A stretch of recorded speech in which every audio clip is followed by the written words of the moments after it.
सपना टूटा है तो दिल कभी जलता है, हाँ थोड़ा दर्द हुआ पर चलता है। फिर क्या हुआ?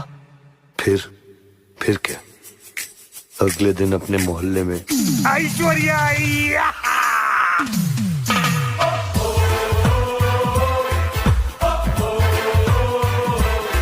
अपना खोपड़ी फिर चक्कर खा गया, दिल ट्रक के साथ फिर टक्कर